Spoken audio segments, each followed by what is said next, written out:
नमस्कार प्यारे बच्चों, एक बार आप सभी का फिर से स्वागत है मिशन इंस्पेक्टर बैच की सीरीज में। और आज बहुत अच्छा लग रहा है क्योंकि आज हम लोग अपना 99th डे बच्चों कंप्लीट करने जा रहे हैं आउट ऑफ 100, जो कि एक बहुत बड़ी एक्साइटमेंट है मेरे लिए। क्योंकि आपने अगर इस सीरीज को देखा होगा शुरू से लेकर आखिरी तक, तो मैंने हमेशा से ये चाहा था कि मैं कोई ऐसी सीरीज लेके आऊं जो बच्चों के लिए बहुत ही ज़्यादा हेल्पफुल हो उनके एग्ज़ाम के लिए। और ये जस्ट मैंने सीपीओ मेंस के एग्ज़ाम के से पहले और सीजीएल के लिए भी पढ़ाया था। हालांकि सीजीएल का एग्ज़ाम हो चुका है, टाइपिंग वाइपिंग सारी आपको पता होगा कि 30 को दोबारा से टाइपिंग हुई थी।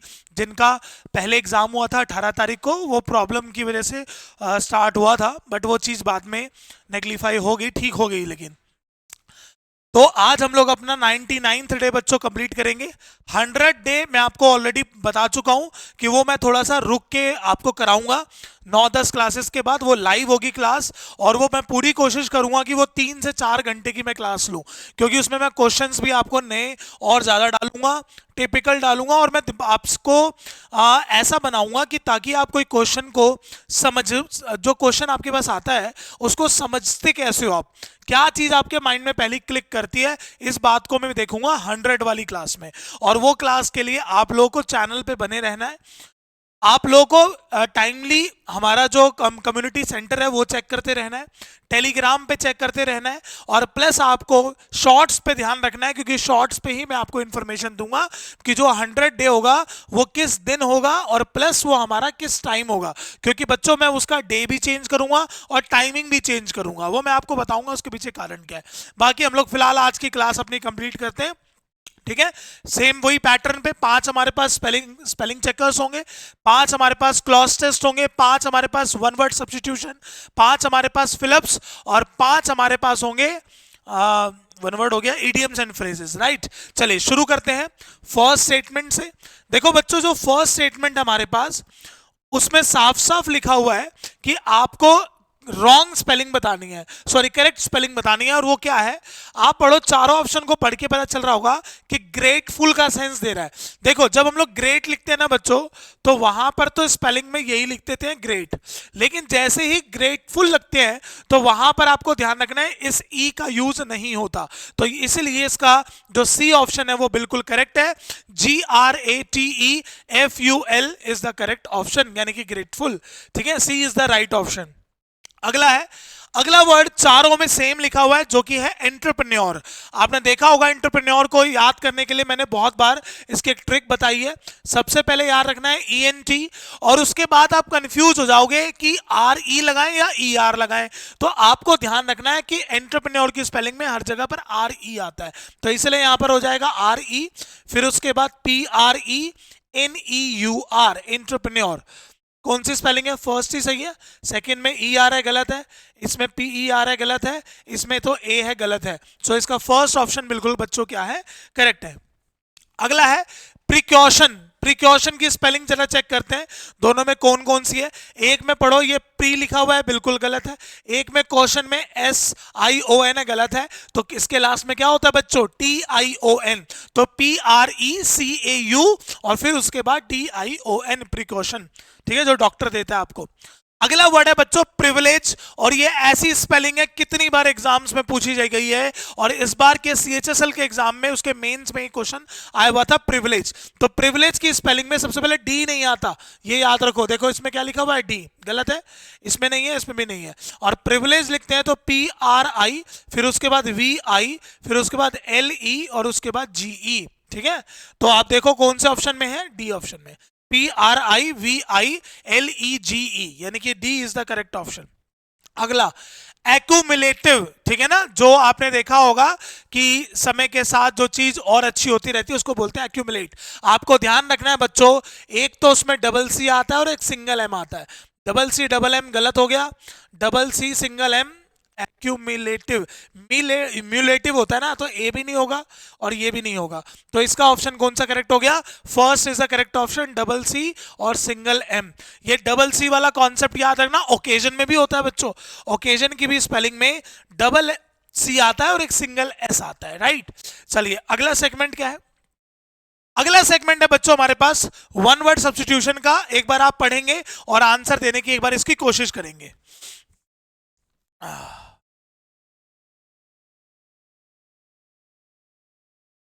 पढ़ो क्या लिखा हुआ है। Animal that can live both on land in and in water, यानी कि ऐसे एनिमल्स जो आपका अर्थ पे भी रह सकते हैं, लैंड पर भी रह सकते हैं, और साथ के साथ हमारा वाटर पे भी रह सकते हैं। उसको क्या बोलेंगे?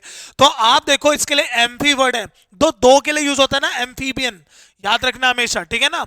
उसके बाद एबोरियल, ठीक है ना। तो एबोरियल जो वर्ड होता है ये बहुत आता है एग्जाम में। ऐसे एनिमल्स को बोलते हैं जो ट्रीज पर रहते हैं। ये दो ही वर्ड सबसे ज्यादा आते हैं। बाकी मैंने आपका एक होमवर्क देना है, आपको अपने कमेंट सेक्शन में लिख के बताना है कि उन एनिमल्स को क्या बोला जाता है जो सिर्फ लैंड पर रहते हैं, और उन एनिमल्स को क्या बोला जाता है जो सिर्फ वाटर पे रहते हैं। मैंने तो आपको दोनों वाला बता दिया। मैं एक और पूछता आपसे ट्री वाला, बट उसमें एक ऑप्शन मिल गया, ठीक है। और जो ये वर्टिब्रेट जो वर्ड लिखा हुआ है ये उसके लिए बोला हुआ है जिस जानवर की रीढ़ की हड्डी होती है, बैकबोन होती है, जैसे फिश बैकबोन होती है ना पीछे, तो उसको बोला जाता है। और मैमल तो आपको पता ही है जो बर्थ देती है उसको बोला जाएगा। अगला, द एक्ट ऑफ ब्रेकिंग और failing to observe a law. आपने देखा होगा कि बहुत सारे लोग कानून का उल्लंघन कर देते हैं, तो उसको क्या बोला जाता है? तो इसके लिए वर्ड है हमारे पास, कौन सा वर्ड बच्चों? ब्रीच, है ना। आपने देखा होगा कि आप लोग इसको कोड ऑफ कंडक्ट के लिए भी यूज करते हो इस वर्ड को। अगला वर्ड देखते हैं, a patient with imaginary symptoms and diseases. ये किस टाइप के सेंस के हैं बच्चों? जैसे आपके लिए कोई बोलता है कि एक ऐसा व्यक्ति जो इस चीज में परेशान रहता है कि यार उसको कोई बीमारी ना लग जाए, है ना, यानी कि उस चीज के सिम्टम्स उसको, और उसी वजह से उसको बीमार भी रहता है, ठीक है। तो उसको क्या बोलते हैं? मैक्लेनकोलिक जो वर्ड होता है, मेलनकोलिक, ये बच्चों शायद सैडनेस के लिए होता है, हाँ जी, ठीक है। कार्डियक आपने सुना हुआ हार्ट से होता है, तो हाइपरकॉन्ड्रिक, है ना, इसके लिए यूज करा जाता है जो चीज जो खासकर डिजीज के लिए होती है, जो ये सोचता रहता है कि उसको किसी ना किसी चीज की बीमारी हो जाएगी, ठीक है। चलिए अगला देखते हैं, लिखा हुआ है based on change rather than on a reason और अ प्लान। आपको मैं बहुत बार बताता हूं कि इंग्लिश ग्रामर में, इवन इंग्लिश छोड़ो, बहुत सारी लैंग्वेजेस में बहुत सारी चीज जो है वो बिल्कुल इरेशनल है, बिल्कुल बिल्कुल इलॉजिकल है, कोई उसके अंदर बात नहीं बताई है, तो उसको क्या बोलते हैं? तो जब लैंग्वेजेस के अंदर ऐसी चीज होती है उसको बोलते हैं आर्बिट्री, ठीक है। ये वर्ड याद रख लो भाई, आर्बिट्री जो वर्ड होता है वो होता है कि कोई लॉजिक नहीं होगा, कोई सेंस नहीं होगा, लेकिन फिर भी आपको पढ़ना पड़ेगा, उसको बोलते हैं आर्बिट्री। और बच्चों ये हर भाषा में होता है, ठीक है। अगला, a child whose parents are dead, यानी कि जो बच्चा जिसके पेरेंट्स मर जाते हैं उसको क्या बोलते हैं? तो आपने ऑर्फनेज सुना होगा ना, तो वहीं से वर्ड बनाया, ये कौन सा? ऑर्फन, ठीक है। तो सी इज द करेक्ट ऑप्शन। अगला बच्चों हमारे पास जो सेगमेंट है वो है क्लॉज टेस्ट का, ठीक है। और क्लॉज टेस्ट में आप सबको पता है कि पैसेज के अंदर आपको फिल इन द ब्लैंक्स मिलते हैं, तो एक एक करके जरा देखते हैं और एक बार सेंस भी बनाने की कोशिश करेंगे। यहां से शुरू करते हैं। The doctor left some medicines with the instructions for giving them, one was to dash down the fever and another to overcome an acid condition। पहला ऑप्शन है decrease, was to decrease down नहीं, reduce down भी नहीं, shrink down भी नहीं, bring down, है ना। कौन सा वर्ड है? ब्रिंग डाउन, आपने बहुत बार सुना हुआ है, कम करने के लिए यूज होता है। चलिए अगला वर्ड बोल रहा था overcome N acid condition. The germs of dash influenza, dash of का सेंस है, हाँ ठीक है ना, can exist only in acid condition. Third line, he explained. He said there was dash to worry. He said there was dash to worry. Nobody, everything, anything or nothing. यानी कि कोई भी चीज, nothing के सेंस में, nothing to worry.